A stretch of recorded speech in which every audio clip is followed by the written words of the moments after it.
ایک دفعہ ایک چالاک اور دھوکے باز شخص نے کہیں سے ایک گدھا چوری کیا اور اسے فروخت کرنے کے لیے قریبی بازار لے گیا۔ بازار جانے سے پہلے اس نے گدھے کے منہ میں اشرفیاں ٹھونس کر کپڑے سے اچھی طرح بند کر دیا۔ بازار کی پرہجوم جگہ پر کھڑے ہو کر اس نے گدھے کے منہ سے کپڑا ہٹا دیا۔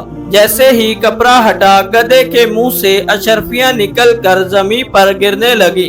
سکوں کی جھنجھار سن کر لوگ متوجہ ہو گئے اور حیران ہو کر پوچھنے لگے کہ گدھے کے منہ سے سکے، وہ بھی سونے کے، یہ کیا ماجرا ہے؟ دھوکے باز کہنے لگا، بھائیو یہ ایک عجیب و غریب گدھا ہے اور میں اس سے بہت تنگ ہوں۔ میں جب بھی پریشان یا اداس ہوتا ہوں تو دن میں ایک بار اس کے منہ سے سونے کی اشرفیاں گرنے لگتی ہیں۔ اب تو میرے گھر میں اشرفیاں رکھنے کی جگہ بھی نہیں بچی، اس لیے میں چاہتا ہوں کہ اسے کوئی ضرورت مند اور جانوروں سے پیار کرنے والا تاجر خرید لے۔ لوگوں نے اشرفیاں گرتی ہوئی اپنی آنکھوں سے دیکھ لی تھی اور باقی کا قصہ سن کر ہر کسی کی خواہش یہی تھی کہ یہ گدھا جتنے میں بھی مل جائے سستا ہے۔ ایک دوسرے سے بڑھ چڑھ کر بولیاں لگاتے ہوئے آخر کار ایک بڑے تاجر نے خطیر رقم کے عوض اسے خرید لیا۔ فروخت کرنے والے نے رقم اور زمین پر گرے ہوئے سکے سمیٹے اور گھر چلا گیا۔ جس تاجر نے گدھا خریدا تھا وہ فخر سے گردن اکڑائے ہوئے چل رہا تھا اور اہل محلہ اس کے پیچھے پیچھے چلتے ہوئے اس کے گھر تک پہنچ گئے۔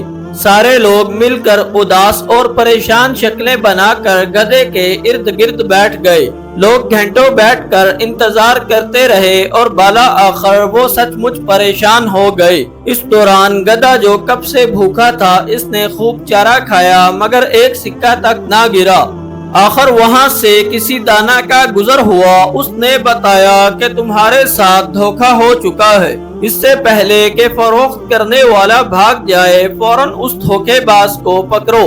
وہ تاجر اور اہل محلہ اکٹھے ہو کر جب اس دھوکے باز کے گھر کے باہر پہنچے اور دروازہ کھٹکھٹا کر اس کے متعلق پوچھا تو اندر سے اس دھوکے باز کی بیوی نے کہا کہ وہ تو کہیں کام سے دوسرے گاؤں گئے ہوئے ہیں، آپ باہر ہیں، انتظار کریں، میں اپنا پالتو کتا بھیجتی ہوں، یہ جا کر انہیں آپ کے متعلق بتائے گا اور انہیں ہر صورت ساتھ بھی لے کر آئے گا۔ لوگ دلچسپی سے دیکھنے اور سوچنے لگے کہ یہ کیسے ہو سکتا ہے کہ کتا اپنے مالک کو گھر لائے۔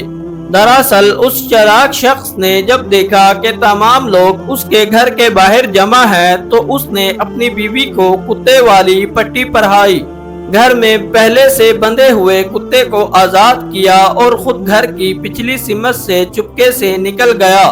دور جا کر اس نے کتے کو پکڑ لیا اور اس کے ساتھ واپس گھر کی طرف چل دیا۔ تھوڑی دیر گزری تو لوگوں کو اپنی آنکھوں پر یقین نہیں آ رہا تھا کہ وہی شخص جس نے گدھا فروخت کیا تھا اسی کتے کے پیچھے پیچھے چلتا ہوا آ رہا تھا۔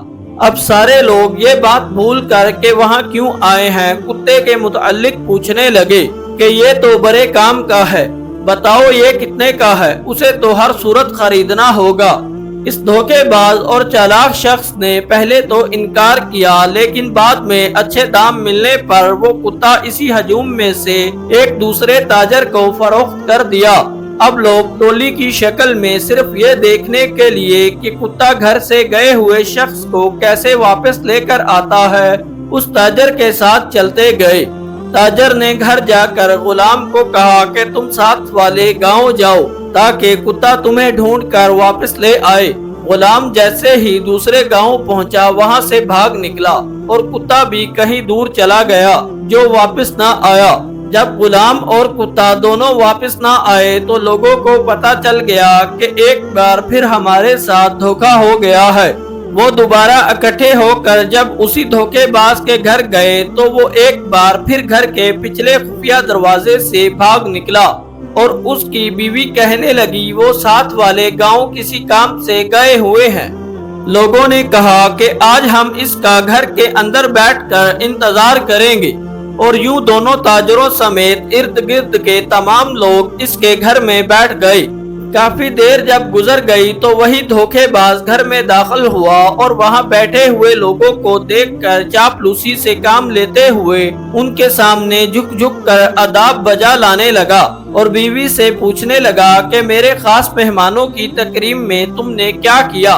उन मेहमानों को कुछ खाने पीने को दिया या भूखा ही बैठाया हुआ है? वो लोग दिल ही दिल में शर्मिंदा होने लगे कि हम जिसे धोखेबाज समझ रहे हैं वो तो बड़ा सखी और मेहमान नवाज बंदा है। इसकी बीवी ने इनकार में सर हिलाते हुए कहा कि इन फजूल और फालतू लोगों को कौन अपना मेहमान बनाता है? मैंने तो इन्हें पानी तक नहीं पूछा। ये सुनकर वो शख्स गुस्से में पागल हो गया और जेब से एक खंजर निकाल कर बीवी के पेट में घूंप दिया।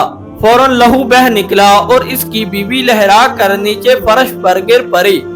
वहां बैठे हुए लोग उसे बुरा भला कहने लगे कि हमारे पैसों को तो रहने दो, लेकिन हमारे लिए अपनी बीवी को कत्ल करना कहाँ की दानिशमंदी है। वो चालाक और धोखेबाज कहने लगा, आप लोग फिक्र ना करो, ये हमारा रोजाना का काम है। मैं उसे गुस्से में आकर कत्ल कर देता हूँ और दोबारा उस सींग से जिंदा भी कर देता हूँ। ये कहते हुए उसने दीवार पर टंगे हुए किसी जानवर के बड़े सींग की तरफ इशारा किया।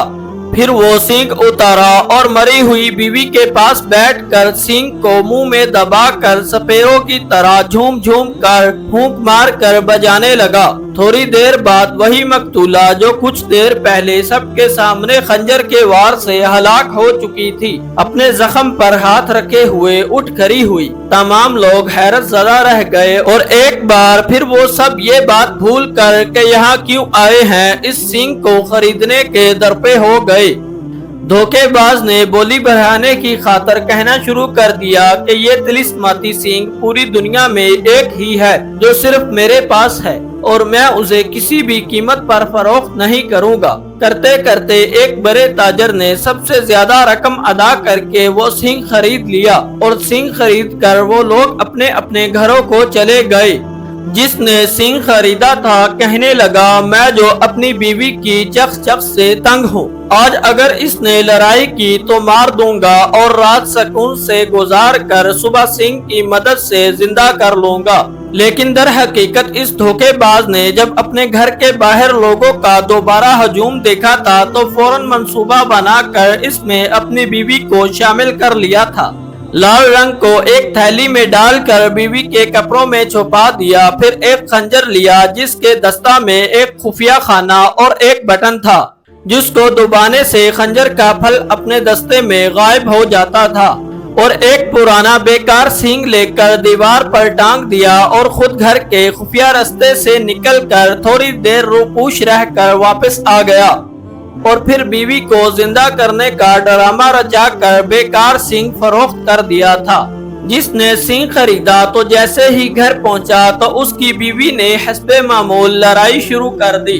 उसने बेफिक्र होकर खंजर निकाला और बीवी के पेट में घोंप दिया। खून निकला, वो तड़पी और ठंडी हो गई। उसने उठाकर कमरे में लटा दिया और पूरी रात ऐसे ही रहने दिया। सुबह उठकर इसने सींग को मुख्तलिफ तरीकों से बजाया मगर वो तो मुर्दा हो चुकी थी। धीरे धीरे उसे अपनी बेवकूफी का एहसास होने लगा। वो पछतावे के एहसास के साथ घर से निकला तो बाहर तमाम लोग उसके मुंतजर थे कि पता करें रात क्या बीती और सींग ने क्या कमाल दिखाया। वो शख्स दुख और शर्मिंदगी को छुपाना चाहता था मगर कुछ लोगों ने जब इसरार किया तो असल बात उगलवा ही ली। अब की बार उन्होंने पक्का इरादा कर लिया कि इस नौसरबाज की किसी बात में नहीं आना और इसको देखते ही काबू करके एक बोरी में बंद करके समुद्र में फेंक देना है। सब ने इस पर इत्तेफाक किया। एक बार फिर वो लोग इकट्ठे होकर इस धोखेबाज के घर पहुंचे और अंदर जाकर उसे काबू कर लिया। बड़ी सी बोरी में डालकर समुद्र की तरफ चल दिए।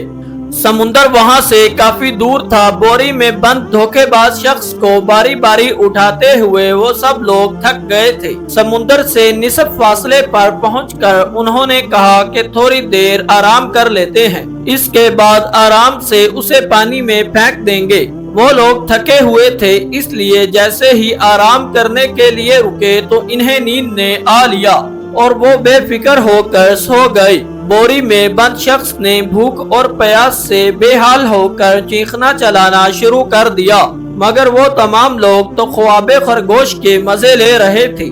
इसी असना में वहाँ से एक चरवाहे का गुजर हुआ तो उसने देखा कि लोगों का जमे गफीर आहरा तिरछा होकर सो रहा है और एक तरफ परी बोरी से चीखने चलाने की आवाजें आ रही हैं। इसने भेड़ बकरियों को एक तरफ खड़ा किया और आगे भर कर जब बोरी खोली तो उसने देखा कि इसके अंदर तो कोई शख्स बंद है। चरवाहे ने पूछा कि ऐ शख्स, तू कौन है? ये इर्द गिर्द सोए हुए लोग कौन है और तुझे बोरी में क्यों बंद किया हुआ है? ये माजरा क्या है? धोखेबाज ने कहा, सुनो, ये तमाम लोग मेरे खानदान के हैं। ये मेरी शादी समुंदर पार एक शहजादी से जबरदस्ती कराना चाहते हैं, मगर मुझे मालो दौलत की जरा भी हवस नहीं है। मैं तो अपनी चचा जात लड़की से मोहब्बत करता हूँ।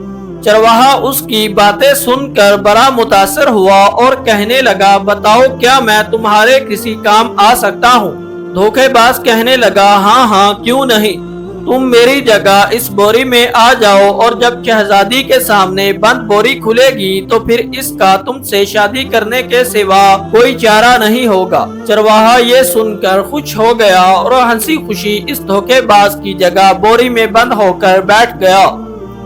धोखेबाज ने वहां से चरवाहे की भेड़ बकरियों को साथ लिया और वापस अपने घर आ गया। वो लोग जब नींद से बेदार हुए तो उन्होंने बोरी को उठाया और चलते चलते आखिरकार समुद्र में फेंक दिया और मुतमिन होकर अपने घरों को लौट आए। अगले दिन उन्होंने देखा कि धोखेबाज शख्स के घर के बाहर 300-400 की तादाद में भेड़ बकरियां बंधी हुई हैं। वो बड़े हैरान होकर जब वहां गए तो देखा कि जिसको समुद्र में फेंक कर आए थे वो तो घर में बैठा अपनी बीवी से गप्पे लड़ा रहा है। उन्होंने ताज्जुब से पूछा कि हमने तो तुम्हें कल समुद्र में फेंका था और आज तुम सही सलामत अपने घर में हो और बाहर भेड़ बकरियों का रेवर भी है। वो धोखेबाज शख्स कहने लगा, जब तुम लोगों ने मुझे समुद्र में फेंका तो वहाँ से एक जल परी नमूदार हुई और वो मुझे अपने साथ जेरे समुद्र बने घर में ले गई। वहाँ हीरे जवाहरात और मोतियों से बने हुए बेशुमार महल और हजारों की तादाद में माल मवेशी थे। जल परी ने मुझे मेहमानों की तरह रखा और मेरी खूब खातर मदारत की। वो मुझसे शादी करना चाहती थी और वहाँ का हाकिम बनाना चाहती थी, मगर जब मैंने कहा कि मेरी पहले से एक बीवी है और मैं अपने घर जाना चाहता हूँ तो उसने कहा कि कोई बात नहीं और अपनी तरफ से भेड़ बकरियों का तोहफा देकर कहने लगी कि अगर तुम्हारे इलाके में कोई ऐसा शख्स हो जो यहाँ की जल परियों से शादी करके यहाँ ऐशो इशरत की जिंदगी गुजारना चाहता हो तो उसे यहाँ ले आना। ये बात सुनने की देर थी कि वहाँ आए हुए तमाम बूढ़े और जवान कहने लगे कि हम वहाँ जाना चाहते हैं और वहाँ जाकर हाकिम बनना चाहते हैं। इस धोखेबाज शख्स ने कहा कि तुम तो सिर्फ चंद अफराद हो, अगर इस कस्बे के तमाम लोग भी वहाँ चले जाएं तो फिर भी कम है। उन्होंने कहा कि हम कस्बे के हर शख्स को अपने साथ जाने के लिए राजी कर लेंगे। धोखेबाज ने कहा, ठीक है, कल सुबह के वक्त समुद्र के किनारे हर शख्स अपने लिए एक बोरी और एक रस्सी लेकर पहुंच जाए और वहां पहुंचकर हर शख्स एक दूसरे को बोरी में बंद करने में मदद करेगा। अगले रोज सुबह के वक्त धोखेबाज ने सबको बोरी में बंद किया और अपनी बीवी की मदद से तमाम बोरियों को समंदर में फेंक दिया।